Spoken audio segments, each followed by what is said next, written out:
everyone, it's Emily Fox. It is time for my August wrap up, and I didn't do that well. Not that it really matters the amount, but I have mentioned in the past I've been a little bit in a slump. I feel like I'm getting better, so maybe September will go better than August did. However, I finished technically 3 in my readathon, like literally the first like 3 days or something of the month, and I'm gonna go super quickly through them because I did mention them in details in that vlog, so if you are interested, just check that out. But I had finished Lady Susan by Jane Austen. In my opinion, in between this and the movie that I watch, I would go for the movie. I rarely say things like that. It's just that I feel like this, since it's a like letter exchange between people, it takes a bit of time before you kind of understand what's going on.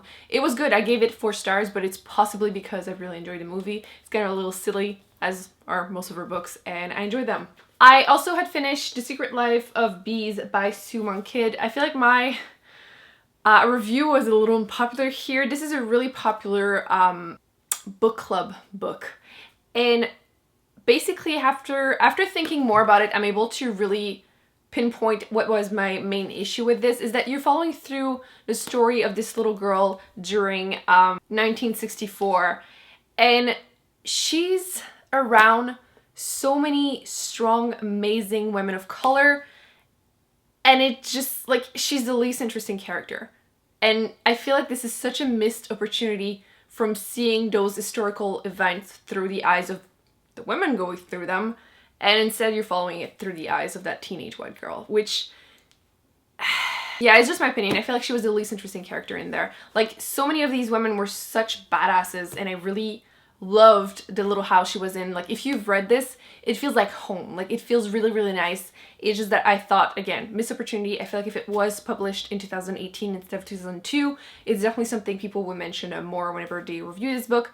However, I did enjoy it. I believe there's a movie on it, which I still need to watch, but I do still recommend it. I believe I gave it like 3.75, so it's like, it's still a really solid rating for me. And then last but not least, in that readathon, I had finished The Storied Life of A.G. Thackeray by Gabrielle Zevin.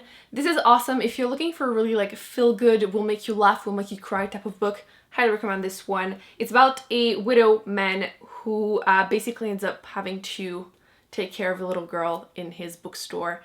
If you usually like contemporary, like adult contemporary, and you like things like A Man Called Ouvert, or, you know, those type of books, then you will most likely like this one. I believe this one I also gave 4 stars. It was a really, really solid read. Now, the only other book I finished, yeah, I finished part 1 of Le Comte de Monte Cristo by Alexandre Dumas.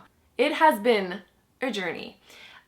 This was my first book read in French in a while.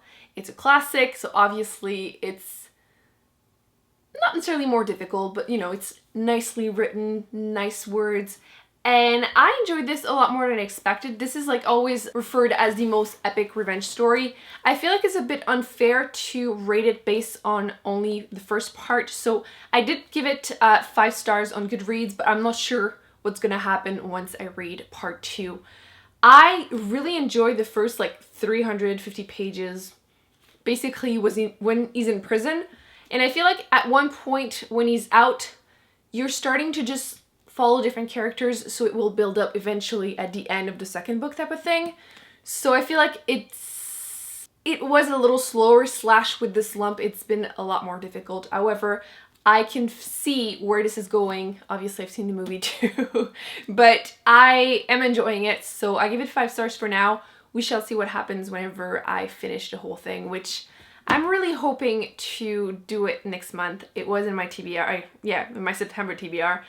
But I'm not confident I will have it done by the end of the month, to be honest, because I feel like I need to put this down for a little while just to read a few more things that are maybe a bit more fast-paced, that will get me a bit more excited about reading, because again, the slump is real, and as much as I enjoy this, it's obviously more slow-paced. It's definitely, I mean, it makes sense. It was written a long time ago, and they had a lot more time to read back in the day. So this is officially my shortest wrap-up I've ever done on this channel. I still think I read a good amount of pages.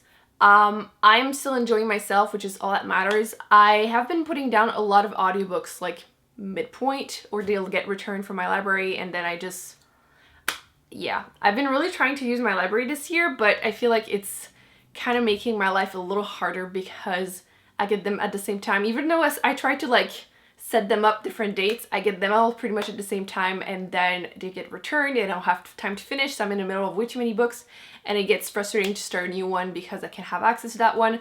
So yeah, I'm just trying to like chill a little bit and just let things go and see what happens. I have something in my eye. This is not my most exciting video, but I promise more fun stuff is going to be happening very soon. Let me know in the comment section whatever you read this month, anything that stood out that you want to rave and just recommend to everyone. Don't forget to give a big thumbs up to this video to motivate me out of this slumps. We can do this. Don't forget to subscribe because you definitely don't want to miss any future exciting, way more exciting than this video. And I will be putting on the screen the videos that I've done recently that I recommend you check out, and I will see you in my next one. Bye.